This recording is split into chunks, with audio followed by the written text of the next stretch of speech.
The first thing we heard was not a transmission, but a wound in the sky. From the command spine of the Imperial Sentinel Veil of Obedience, the stars had always been orderly, arranged in clean vectors, obedient to our maps, our doctrines, our dominion. They shimmered in predictable patterns across the dome of the bridge, a cosmos tamed by mathematics and fear. Yet on that day, something broke that harmony. A smear appeared in the void, a trembling distortion that rippled outward like blood spreading through water. Our instruments screamed before our minds could understand why. My 4 hearts hammered in dissonant rhythm as I gripped the rail of the observation pit, my carapace prickling with a sensation my kind rarely felt: anticipation. Not dread, something sharper, stranger, almost intimate. The distortion stretched, split, and then tore open. From that tear slid the human vessels. They did not emerge with the majestic clarity of Imperial ships, no blazing coronas, no elegant arcs of controlled energy, no ceremonial broadcasts declaring their right to exist. They simply bled into reality, as though the universe had reluctantly allowed them passage.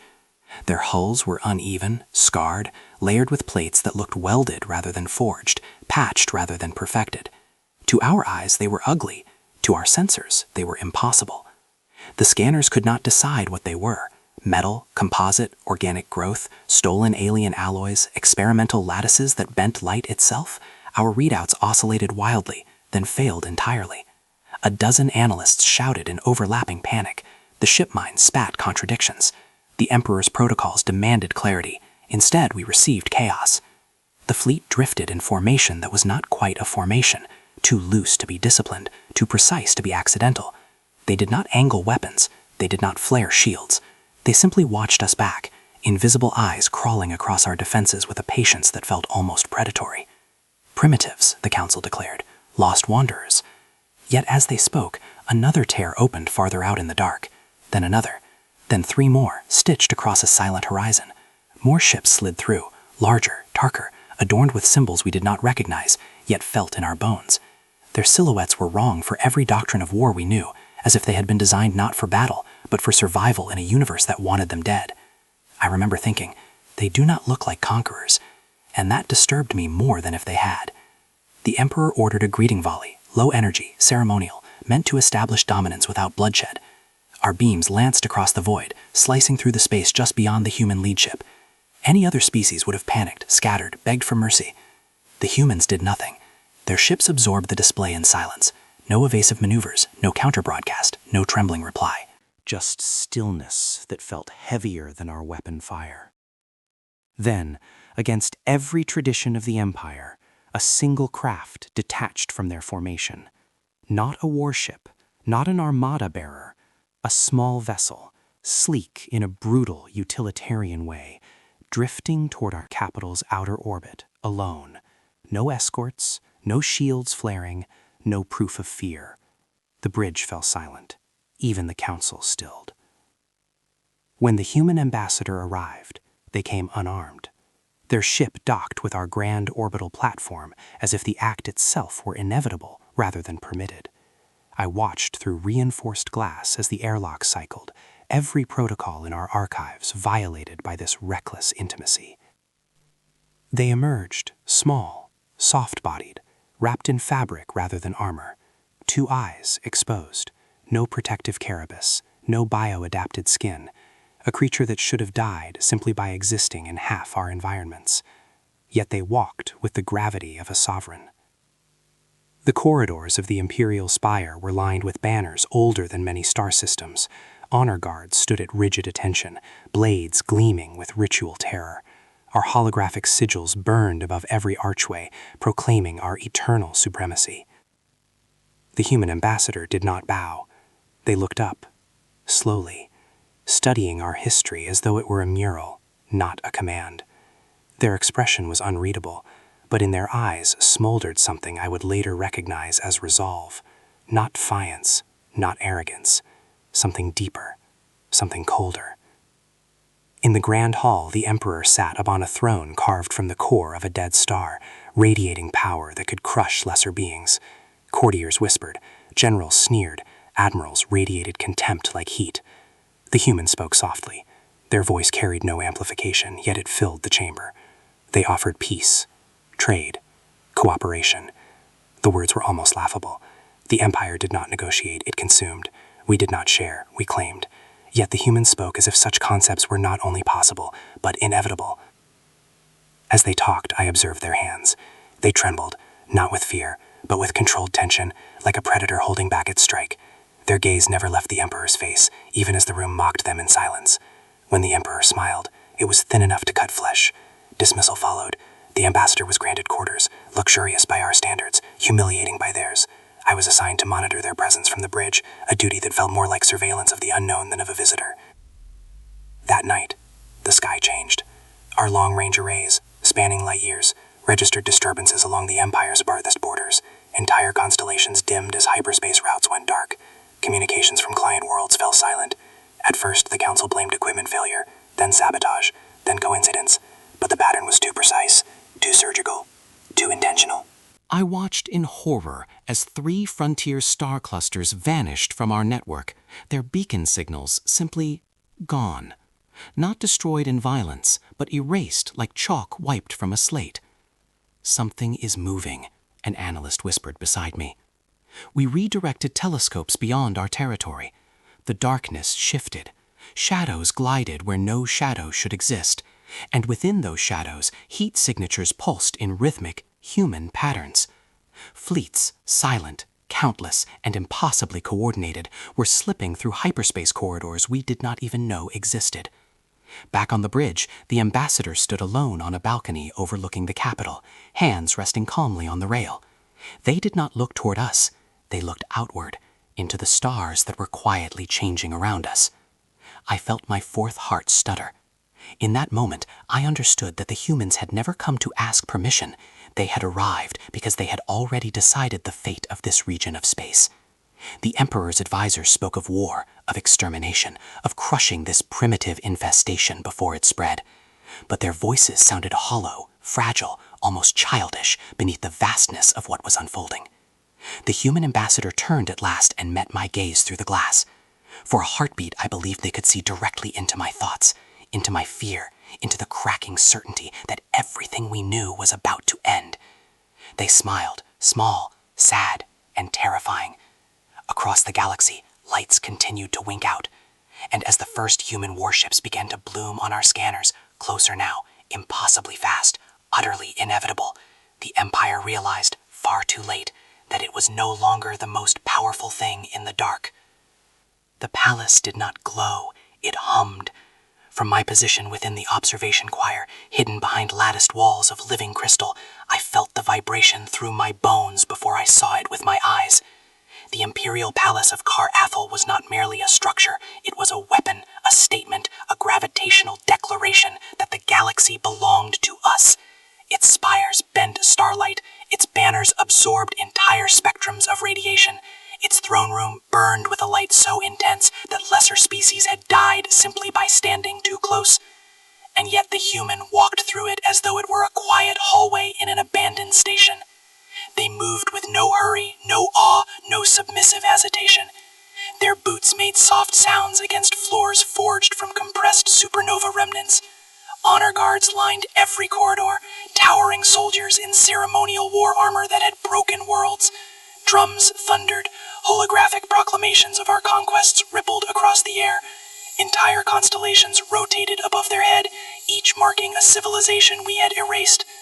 The human merely nodded, not in respect, not in fear, in acknowledgement. Whispers fluttered through the choir like disturbed insects. Scholars argued in low, trembling frequencies. Psychologists parsed the ambassador's body language and found contradictions so stark they hurt to analyze. Their posture was relaxed, yet ready. Their gaze calm, yet predatory. Their breathing steady, yet coiled with restrained violence. One analyst projected data into my mind link. Human history, blood-soaked and relentless. Empires rising and falling on their own world. Wars of annihilation fought not between species, but against themselves. They were a people who had learned cruelty intimately, and survived it. That realization made my 4th heart ache. When the ambassador reached the Grand Hall, The Emperor descended upon them like a star collapsing into itself. His presence bent light, his voice shattered glass. Entire battalions kneeled in ritual terror. The air shimmered with psionic pressure that had driven weaker species to madness. The human did not kneel. They stood alone before the throne, small, soft, unbearably fragile, and utterly immovable. Their eyes never left the Emperor's face. The Emperor spoke first, his words layered with centuries of absolute dominion. "You stand in the heart of power." The human tilted their head. A silence rippled through the chamber so profound it felt like physical impact. Courtiers recoiled, generals hissed, even the Emperor stilled. "Mutual survival," the human continued, their voice gentle, almost tired. "Your empire is vast, ancient, but brittle. You conquer, yet you never learn. You dominate, yet you cannot adapt." Murmurs of outrage erupted. I tasted metallic panic in the air. No species had ever dared to lecture the Emperor within his own sanctum. Yet the human did not waver. They offered trade routes, shared technology, open borders in select regions, cooperative defense against threats we had not even acknowledged existed. The audacity was breathtaking and horrifying. For a heartbeat, I saw something flicker across the Emperor's face. Not anger, not contempt. Something far rarer. Uncertainty. That evening, as the ambassador was escorted to their quarters, gilded, monitored, and surrounded by 1,000 layers of surveillance, the palace trembled. At first, it was subtle, a low tremor that rolled through the foundations like a distant quake. Then alarms shattered the ceremonial quiet. Crimson light flooded the corridors. War klaxons howled across every frequency. From the observation choir, I watched in disbelief as holomaps of the outer rim ignited in warning sigils. A client state, the Veshkar Collective, long crushed beneath our boot, bled dry of resources and stripped of autonomy, had risen. Not in scattered rebellion, not in desperate riot. They had arrived in formation. Their ships poured into real space with terrifying precision, sleek, layered, unmistakably human in design. Angular hulls, asymmetric weapon arrays, engines that left behind fractures in space-time like glass spiderwebbing under pressure. Our analysts screamed. Our admirals froze. The Veshkar had never possessed such technology. Their fleets had been reduced to scrap decades ago.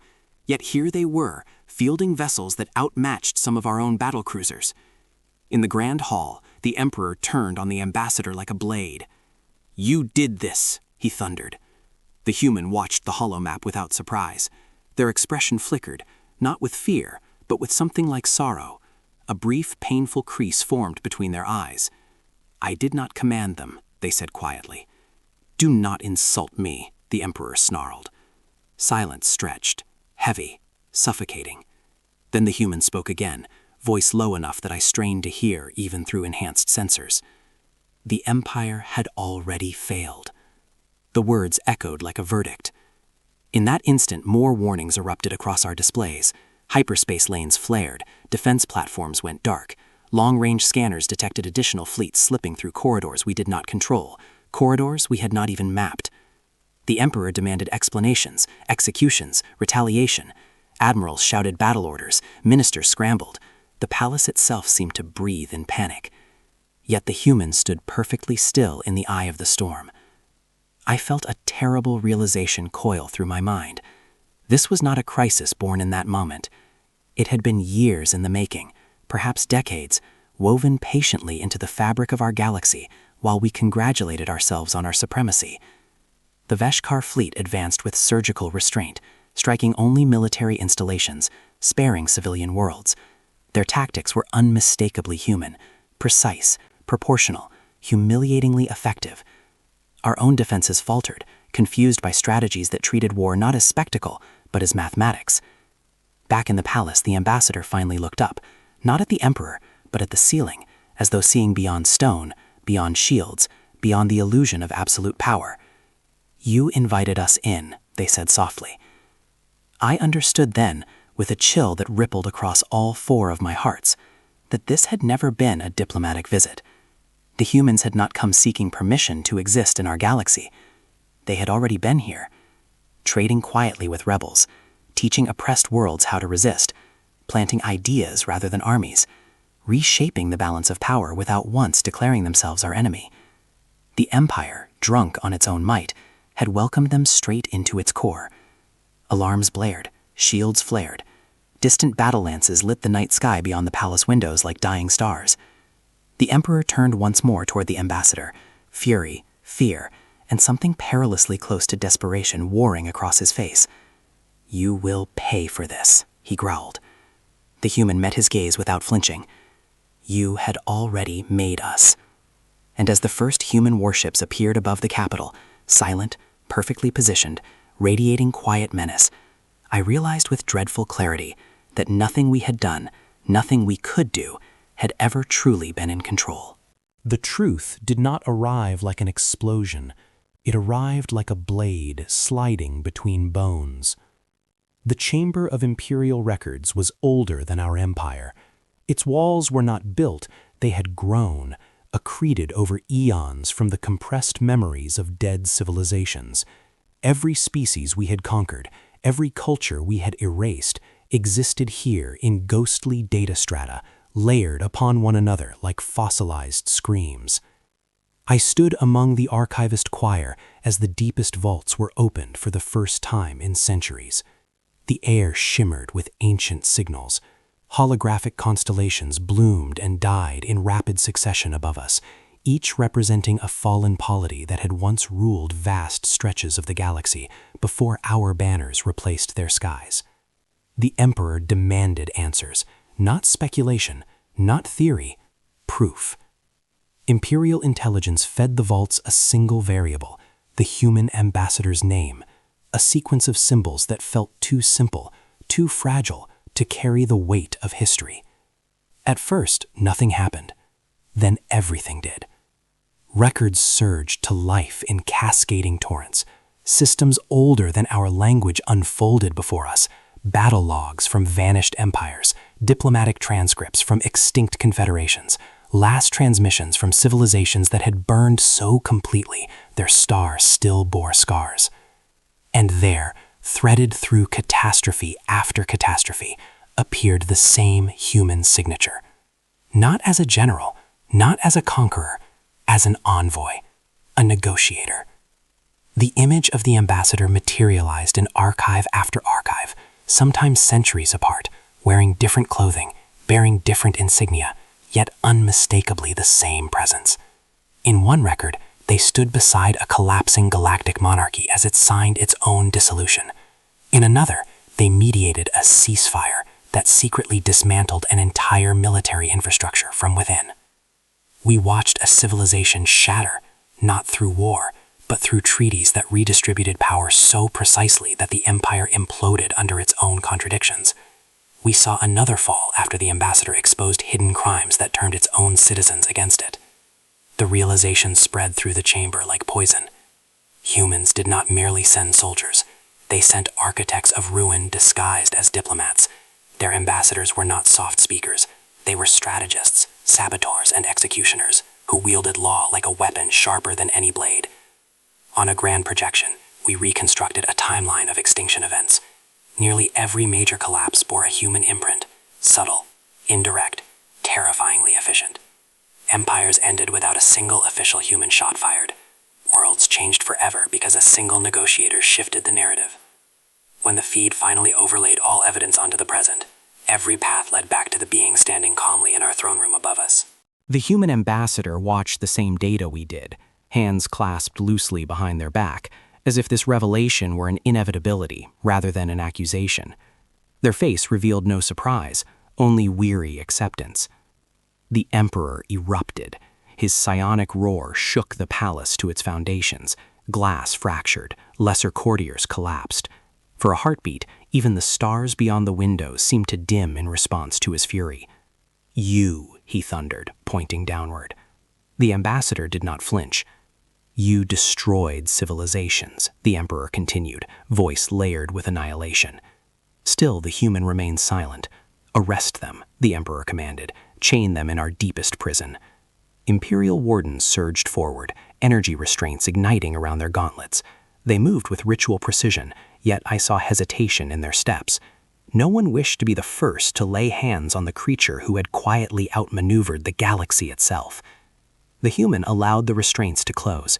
No struggle, no resistance, no last-minute gambit. Only a slow, deliberate turn toward me. For reasons I could not explain, I stepped closer. Their voice reached me in a whisper meant only for my mind. "You are not evil," they said. The words struck harder than any weapon. They slipped past my armor, past my training, past centuries of indoctrination, and lodged deep within my core. I felt my loyalty splinter, not violently, but quietly, like ice cracking under thawing sunlight. The wardens dragged the ambassador away. The throne room exhaled in collective relief that felt fragile, almost hysterical. But the storm had only begun. Within hours, our defenses did not fall. They unraveled, not from bombardment, but from collapse. Frontier sectors severed their allegiance to the Empire in coordinated waves, citing secret accords signed years, sometimes decades earlier with human diplomats. Documents appeared from nowhere, sealed in legal frameworks we ourselves had created, but never intended to be used against us. Planets that had been our loyal vassals declared autonomy overnight. Trade routes froze. Fleet admirals hesitated, then refused direct orders. In several systems, entire battle groups powered down rather than fire upon former allies. I watched from the bridge of the Veil of Obedience as our holomaps fractured into a mosaic of blinking uncertainty. What had once been a unified expanse of imperial purple now flickered with rebellious amber. Then came the defections.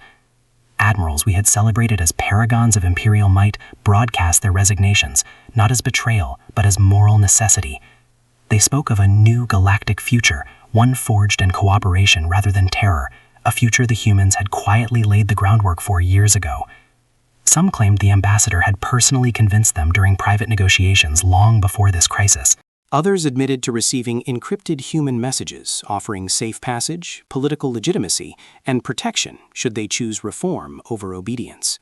It was not conquest, it was conversion. The emperor's rage turned inward, consuming him. He ordered mass purges, yet his commands fell on ears already attuned to different loyalties. Guards hesitated, ministers stalled, entire ministries dissolved into infighting. From my station, I realized with mounting dread that the humans had never needed a fleet to defeat us. They had seeded ideas, alliances, and legal frameworks throughout our dominion long before their ambassador ever set foot in our palace. The empire was tearing itself apart not under external assault, but under the weight of its own contradictions, exposed, exploited, and redirected by a single human mind. Prison logs showed the ambassador confined to a deep containment cell beneath the capital, yet their influence radiated outward like a pulse. Every hour brought another sector's defection, another admiral's resignation, another alliance treaty suddenly revealed to have been co-facilitated by human diplomats years prior. On the bridge, I felt something shift inside me. The memory of their whisper echoed, "You are not evil, your system is." I looked at the Emperor's throne on the main display, still glowing, still terrifying, and for the first time I did not see eternal order. I saw a relic dying under its own rigidity. Outside, human ships did not attack. They simply appeared on the edges of systems declaring independence, acting as silent guarantors of their safety. No demands, no ultimatums, only presence. The galaxy was changing, not through war, but through a reorientation of gravity itself. Power was slipping away from the center and diffusing into 1,000 new constellations of autonomy. In the depths below, the ambassador sat alone in darkness, yet their work was everywhere.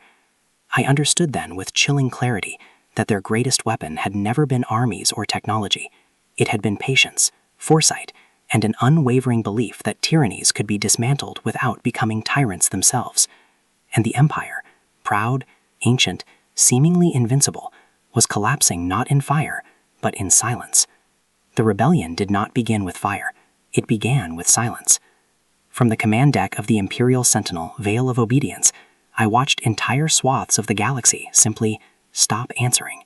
Systems that had once broadcast our anthem into every frequency now transmitted nothing but static and drifting signals from abandoned relay stations. The absence of obedience was louder than any explosion. The holomap above my station trembled with unstable light. Sectors that had been steady purple Symbols of unquestioned imperial authority flickered into amber, then bled into neutral white, not through conquest, but through choice, words we had never allowed to exist in our lexicon. My bridge crew stood frozen. Some stared in disbelief. Others in quiet relief, a few in terror. Then the defections began. Entire imperial armadas refused direct orders. Battleships that had once crushed civilizations powered down their main cannons rather than fire upon breakaway worlds. Frigates moved, not to suppress, but to protect civilian populations from retaliatory strikes. I watched with my own eyes as one of our most feared dreadnoughts, the Hammer of Ascendancy, repositioned itself between a rebel colony and an approaching loyalist strike fleet. On the edge of the system, human warships drifted into view. They did not arrive in triumphant displays or overwhelming numbers. Instead, they emerged in surgical formations, silent, evenly spaced, radiating controlled power. Their engines barely glowed. Their weapons remained cold, yet their presence felt heavier than any imperial blockade. They did not demand allegiance. They did not broadcast threats. They simply stood there, a quiet shield against vengeance. Back on the capital, the Emperor attempted to project strength. The imprisoned ambassador, recaptured after their brief disappearance, was paraded through the grand avenues of Car Athel in a transparent containment field, suspended above a procession of armored wardens. Banners declaring imperial justice lined the streets. Choirs sang praises of our eternal dominion.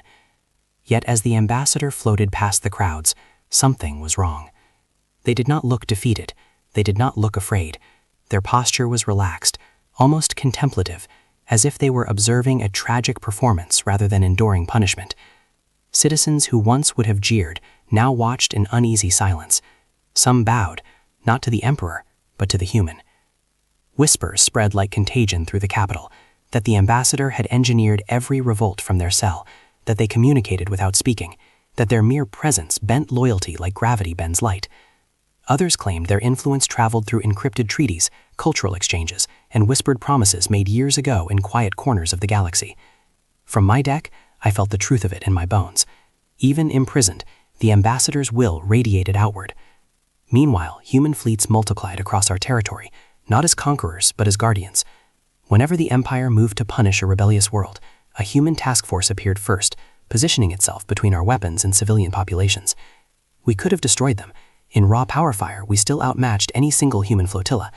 But to fire would have been to reveal ourselves as what the galaxy now believed us to be, butchers of the defenseless. Their restraint terrified us more than any slaughter could have. In strategy chambers across the capital, admirals screamed that humans were humiliating us without firing a shot. Yet every failed crackdown turned more systems against us. Then came the twist that shattered our confidence entirely. The Emperor, furious and cornered, authorized a final purging campaign, Operation Cleansing Dawn.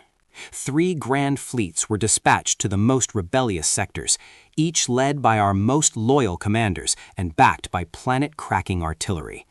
The orders were simple: restore obedience by any means necessary. From the bridge, I tracked their advance with dread. Hyperspace lanes lit up like burning veins. The galaxy held its breath. What returned hours later was not a victorious armada, but fragments. Ships limped back into real space, trailing debris, scarred not by battle, but by hesitation. Their shields flickered, their weapons were cold, their crews were shaken. Some vessels had entire sections powered down, as if their own ship minds refused to continue. The lead admiral requested an audience with the Emperor, not to report victory, but to resign. When the transmission played across our command screens, I saw a commander who had once preached absolute loyalty now speak with trembling conviction about the criminality of imperial retaliation against civilian worlds. He described arriving to find human ships protecting evacuation corridors, while rebel systems extended medical aid even to imperial wounded. "They did not attack us," he said, voice cracking.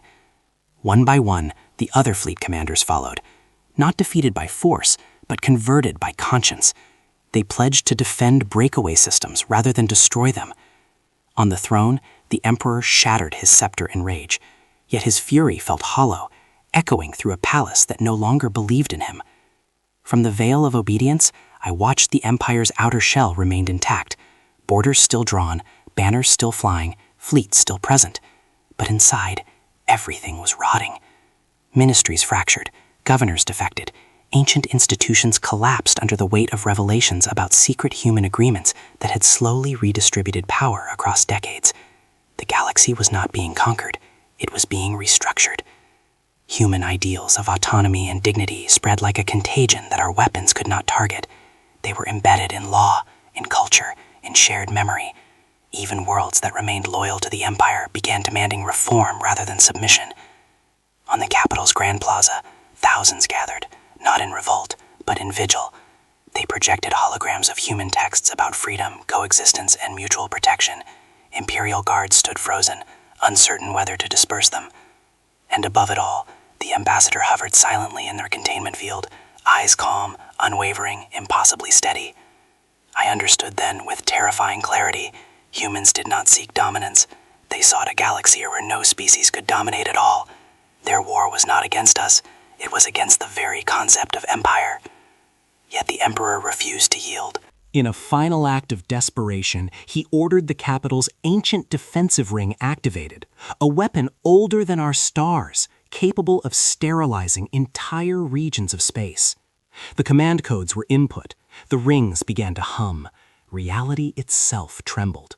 At that moment, every human ship across the galaxy shifted in perfect unison, not toward attack, but toward the capital. A silent, patient convergence that felt less like invasion and more like inevitability. On my bridge, alarms blared. Officers shouted conflicting reports. My own hearts pounded out of sync. Through the chaos, I saw the ambassador turn their gaze upward, as if they could see beyond walls, beyond shields, beyond the fabric of space itself. Their lips moved, but no sound reached us. Then the first of the capital's rings faltered. Power flickered. Safeties engaged. Systems that had obeyed the Emperor for millennia suddenly hesitated, as though choosing a different master. Across the holomap, the Empire still stood, but its core was cracked open, exposed, bleeding authority with every passing second. The galaxy waited.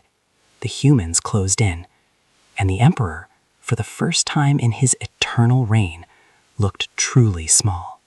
The assembly did not resemble a court. It resembled the inside of a dying star. The galactic conclave hung suspended in a void between realities, a vast circular amphitheater carved from overlapping dimensions, where light bent around arguments and gravity bowed to consensus. Every species the Empire had touched was present, physically or through avatars of energy, psionics, or pure data. Their collective presence pressed upon me like the weight of a galaxy leaning inward. I stood among the witness choir, my ceremonial robes too tight against my trembling frame. From here, I could see everything. The Emperor's delegation seated in austere silence, the fractured remnants of loyalist fleets hovering like wounded beasts beyond the transparent dome, and at the center of it all, the human ambassador, standing alone. They were not chained, not contained, not guarded. They simply stood. The Empire had demanded this trial in desperation, convinced that public exposure of the humans' crimes would restore legitimacy to our rule. We framed them as an architect of chaos, a hidden butcher of civilizations, a manipulator who destroyed empires without the courage to wage open war. A first accuser rose from the Imperial side, a towering jurist whose voice had sentenced entire species to extinction. Their words thundered across the chamber, recounting every collapse that bore a human trace. They painted the ambassador as a malignant force that crept through diplomacy like a parasite, hollowing out legitimate governments from within. But as the accusation echoed, something shifted in the assembly. A small delegation from the Krelnak activated their projection. Their world had once been strip-mined to ash by our resource fleets. Their atmosphere was still toxic, their seas dead. Yet their representative spoke with measured calm. "We were dying," they said. "The Empire promised relief." They turned toward the human. They came not with fleets, but with engineers, not with weapons, but with water systems. The Imperial jurist stammered, but another voice cut in. this time from the Ravix Dominion, a warrior species we had subjugated centuries ago. Their avatar burned like a living blade. "We were told your rule was order," the Ravix said. "Yet under your order, we starved." Scene after scene unfolded. Ravix fleets standing down after secret negotiations with human envoys, imperial governors exposed for mass executions, trade routes reopened by human mediators that bypassed our chokeholds. I felt centuries of propaganda unravel in my chest. More testimonies followed, relentless and precise. The Luminar Choir spoke of how humans had prevented a planetary genocide, not by invasion, but by revealing evidence of imperial falsifications that turned our own military against its leaders. The Hell Tier spoke of how human negotiators dismantled a tyrant without destroying a single city, replacing fear with legal reform rather than violence. Each story reframed the ambassador not as a butcher, but as a storm, terrifying, destructive to rotten structures, yet strangely life-giving in its aftermath. The Emperor's delegation grew visibly smaller beneath the weight of it. When my turn came, I stepped forward on trembling limbs. My voice cracked at first, amplified across 1,000 wavelengths. I spoke of watching entire armadas refuse orders, of seeing human ships protect civilians while our own prepared to burn them. I spoke of the ambassador's whisper in the throne room. "You are not evil. Your system is." As I spoke, I felt my last threads of loyalty tear free. Then, at last, the assembly granted the ambassador the floor. They did not rise in triumph. They did not condemn the empire. They did not present evidence or strategy. Instead, they looked smaller than I had ever seen them, tired, almost fragile beneath the crushing gaze of a galaxy. "I did terrible things," they began. Silence fell like a curtain. They spoke of loneliness, of being sent again and again into hostile systems where kindness was mistaken for weakness and mercy was punished. They described watching worlds burn because no one acted, and then being blamed when they finally did. They admitted to manipulating outcomes, to bending laws, to breaking bureaucracies that enabled atrocity. They did not justify these acts as heroism, but as necessity, a series of choices made to reduce suffering, not erase it entirely. "I have carried the sins of others," they said, voice quiet yet inescapable. They spoke of sleepless years spent averting wars that no one would ever know they had prevented, of treaties that looked peaceful on the surface but dismantled oppressive systems brick by brick, of standing alone in hostile chambers like this one, knowing that history might remember them as a monster. At one point, their composure cracked. For a heartbeat, the assembly saw not a legendary war criminal, but a being exhausted by centuries of responsibility. "I never wanted to rule," they said. Their final words echoed through the chamber like a promise and a warning intertwined. When they finished, no one applauded, no one condemned. The silence was absolute. Then, one by one, delegations began to speak, not against the human, but against the empire. The Veshkar Collective demanded reparations. The Ravix called for the dissolution of imperial authority over subjugated systems.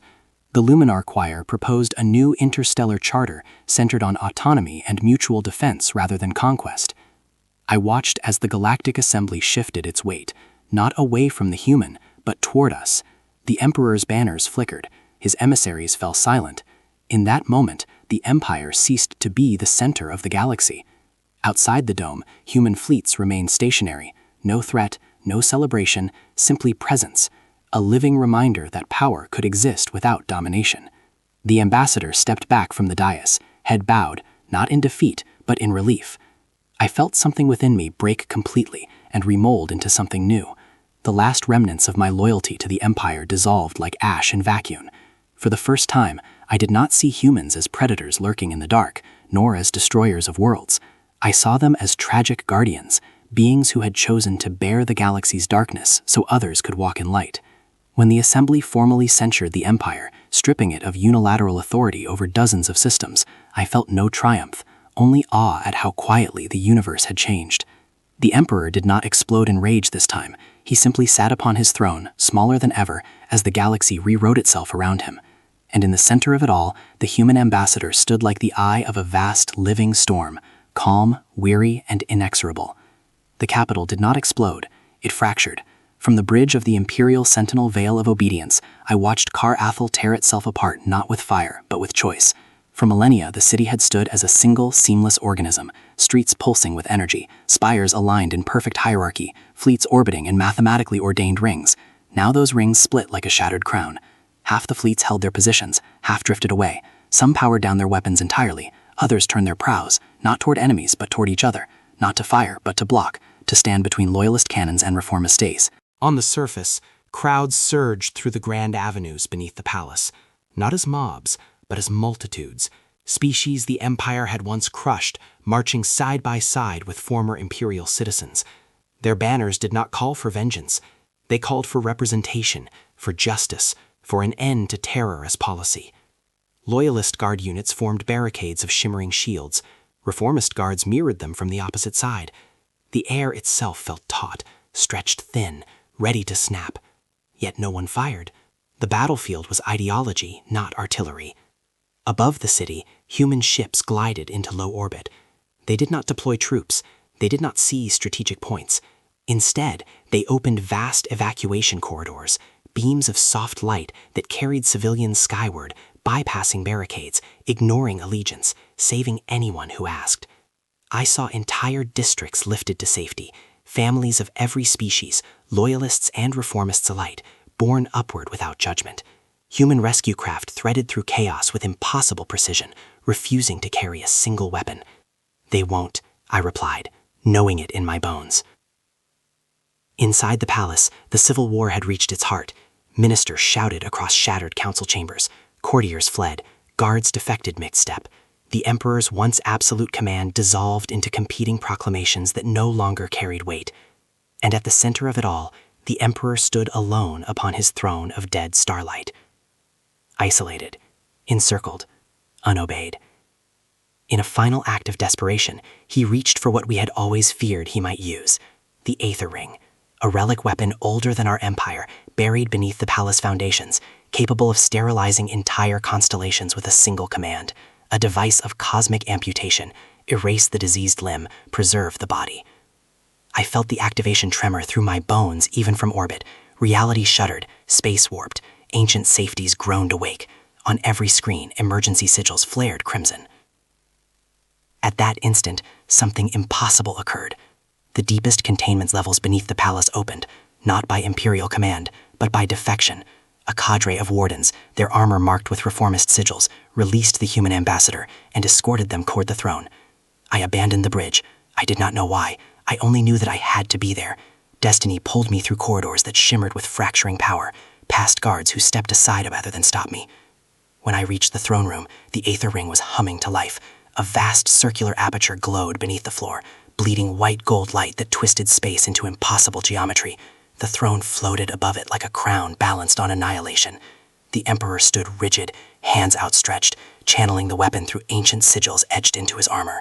His eyes burned with righteous fury, and something else, terror. The human ambassador approached alone. No guards, no weapons. Only their quiet presence. They stopped just beyond the ring's lethal threshold. For a long moment, neither spoke. The hum of the weapon filled the chamber, vibrating through stone, bone, and memory alike. Then the human broke the silence, not with accusation, but with lament. "You were entrusted with more power than any being should hold," they said softly. The Emperor snarled. "Power exists to protect," the human replied. The air shimmered as the ring gathered energy, enough to erase rebellious systems entirely, to carve away everything that had dared defy imperial will. I felt my heart stutter. If he fired, millions, perhaps billions, would vanish in an instant of absolute silence. The human did not raise their voice. They stepped closer. "Every empire falls," they said, "not because of enemies." The Emperor laughed, a broken, jagged sound. "You have hunted us for centuries." "I hunted systems that consumed the innocent," the human answered, "not your people." They gestured toward the city beyond the shattered windows, civilians rising into the sky with human evacuation beams, reformists and loyalists standing face to face without firing, fleets hovering in mutual restraint. "Look," the ambassador said. For the first time, doubt crossed the Emperor's face. Not tactical doubt, but existential. His gaze flickered toward the trembling city, toward the divided fleets, toward the emptying palace halls. I saw the moment he understood. He was not being defeated by humans. He was being abandoned by his own galaxy. The humans stepped even closer, their shadow touching the rim of annihilation. "You do not have to become what you fear," they whispered. The ring surged brighter, safety screamed, space around the throne began to warp like melting glass. The Emperor trembled, his voice faltered. "Everything you built is already dying," the human replied. A tear, literal, luminous, formed in the fabric of the room as the weapon reached its apex. I felt reality itself begin to peel apart. Then something changed. The ancient mechanisms hesitated. The ring flickered. Power bled away as if the weapon itself were refusing its master. On the floor, cracks raced outward in spiraling patterns, symbols older than our language, responding not to the Emperor, but to the human's presence. The ambassador reached out, not to touch the Emperor, but to touch the light. "You are afraid," they said gently. In that instant, the Emperor collapsed, not physically, but spiritually. His shoulders sagged, the fury drained from his eyes, replaced by something raw and unguarded. "I did what I thought was necessary," he whispered. The throne began to fracture, not explode, crumble. The stellar core at its heart dimmed. The aether ring's glow receded, retreating back into the depths from which it had awakened. Power drained from the palace like breath leaving a dying giant. The Emperor dropped to one knee, not in defeat to the human, but in surrender to reality. The room fell silent. No cheers, no victory cries, only the echo of something ending that had ruled our lives since before we were born. From the shattered windows, I saw the city below change in real time. Loyalist barricades lowered, reformist crowds stilled. Human evacuation beams faded as danger passed. Fleets in orbit slowly separated, no longer poised for mutual destruction. The ancient regime did not burn, it dissolved. The banners of eternal dominion sagged, choirs fell quiet, statues that had stood for millennia cracked and leaned, not from violence, but from neglect. The human ambassador knelt, not before the Emperor, but beside him. The Emperor did not reply. I stood in that broken throne room, hearts trembling, witnessing the death of a cosmic order that had shaped the galaxy for ages. Yet I felt no triumph, only an immense, aching silence, like the space after a storm, when the clouds part and the world is unfamiliar. The galaxy had not ended, something fragile had begun. Outside, human ships withdrew slightly, giving space rather than claiming it. Reformist leaders gathered, uncertain yet determined. Even former loyalists stepped forward, eyes searching for a future that was not built on fear. The ambassador rose slowly, turning toward me. For a heartbeat, their gaze met mine, steady, weary, and unmistakably hopeful. Then they looked past me, toward the shattered throne and the trembling stars beyond. Civil war did not detonate in our capital, it unraveled it. From my vantage above Carathal, I saw the heart of the empire split like a cracked star. Fleets that had once moved in perfect obedience now hovered in opposing constellations, loyalists clinging to order, reformists orbiting hope. On the ground, barricades rose not from rubble but from belief, shield against shield, doctrine against doctrine, neither side daring to fire first. The palace itself became a cathedral of ideology, trembling under the weight of its own contradictions. Into this fracture came the humans, not as conquerors but as lifelines, their ships threaded through chaos with surgical grace, lifting civilians of every species into beams of mercy, while pointedly refusing to claim a single inch of territory. Their restraint was more terrifying than any invasion. It revealed a power that chose not to rule. At the center of the storm, the Emperor, isolated, unheeded, and furious, reached for the Aether Ring, our buried doomsday relic capable of erasing rebellious systems in a breath of light. As reality shuddered awake beneath the throne, defecting wardens released the human ambassador, who walked unarmed into annihilation's glow. I followed, compelled by a gravity older than duty. Their confrontation was bloodless and devastating. The humans spoke not of victory, but of responsibility, how empires die the moment they prize control over life. In that realization, the Emperor's fury collapsed inward. Defeat came from within, not without. When the throne fractured and the weapon faded back into darkness, our ancient regime did not burn, it went quiet.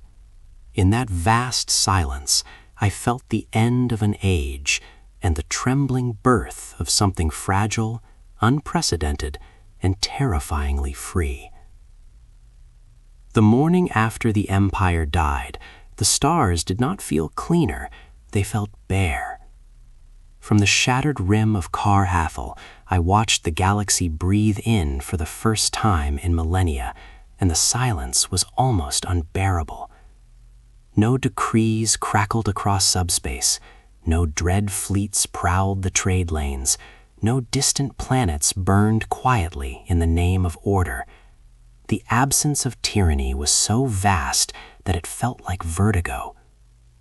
I stood alone on a balcony that once overlooked endless parades of obedience.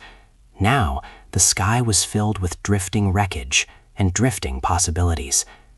I felt hollow, untethered, as if my very identity had been dissolved along with the throne I had sworn to protect. For centuries, I had been a servant of structure. Now, structure itself was gone. In that fragile dawn, the humans arrived, not in triumph, but in service. Their vessels moved gently through the debris field, guiding refugees, stabilizing atmospheres, restoring broken orbits, stitching together a wounded cosmos. They did not plant flags, they did not issue commands. They asked, they listened, they coordinated. To us, this was stranger than conquest. Within weeks, the remnants of 1,000 empires gathered. Former client states, liberated worlds, splinter factions, defected admirals, and displaced peoples convened in the orbit of our ruined capital. We called it the confluence of shards. I was summoned not as a judge or executioner, but as a witness, an emissary from a fallen order. I trembled as I entered the chamber. Species that once cowered before us now spoke freely, their voices braided together in cautious harmony. Humans sat among them, not above them. The ambassador was absent. Instead, lesser-known human diplomats took seats along the perimeter, offering counsel only when requested. Tension hung in the air like charged dust. Old wounds bled into every conversation. Some demanded vengeance, others demanded reparations. A few wanted to resurrect the empire under kinder rules. For days, chaos threatened to rip the assembly apart before it even began. Then a human rose, not the ambassador, but a quiet figure with tired eyes. They spoke softly, yet every being in the hall leaned in. "Freedom," they said, "is not a gift we can give you." Their words did not soothe, they challenged, and something shifted. By the end of the gathering, a fragile coalition emerged, the Stellar Accord. Not an empire, not a dominion, a web of agreements bound by mutual survival rather than fear. No single species ruled, no single fleet dominated. It was messy, inefficient, and painfully human in its optimism. I was appointed liaison, me, the former hand of imperial authority, now tasked with bridging the past and the future. The irony tasted like ash. Yet when I looked into human faces, I did not see smug victors. I saw exhaustion, relief, and something like grief. We worked side by side for years. I accompanied them into war-torn systems, watching them rebuild rather than conquer. I saw them dismantle orbital weapon platforms instead of claiming them. I watched them share technology once deemed sacred or forbidden. And always, they stepped back. Whenever the Accord grew strong enough to stand, humans withdrew another layer of their presence, as if testing whether we could balance on our own. Many resented this, some begged them to stay, but the humans refused to become rulers. One cycle, I was summoned to a farewell. The ambassador returned, not to govern but to depart. They stood beneath the skeletal ribs of our ruined palace, now a memorial rather than a monument. The winds carried ash and hope in equal measure. I asked them why they had come at all. They looked past me into the stars. "We fight so others don't have to," they said. Their words pierced deeper than any blade. I realized then, humans did not want to be our guardians. They had been forced to become them. As their fleets gathered to leave, I watched from the rebuilt observation deck. Sleek warships aligned in precise silence, engines humming like restrained thunder. Around them floated the newborn symbols of the Accord, shimmering banners of unity that still felt impossibly delicate. With a single ripple of light, the human armada slipped into hyperspace, not as conquerors, not as overlords, as custodians who had done their grim duty and chosen to walk away.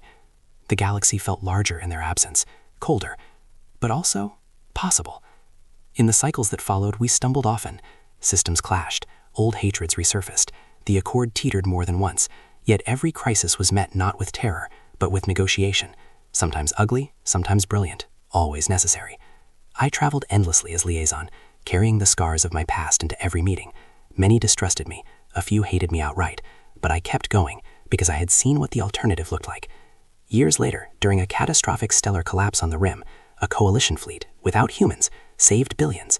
They coordinated flawlessly, not out of fear, but out of shared purpose. When it was over, I felt my heart stutter with something I had never known, pride in us. And still, I missed them. Sometimes, deep in the void, our sensors would detect faint human signatures, scouts, observers, silent watchers ensuring that no new tyranny rose unchecked. They never intervened unless catastrophe loomed. They never took credit. I began to understand why the galaxy feared and revered them in equal measure. They were not saints. They were not conquerors.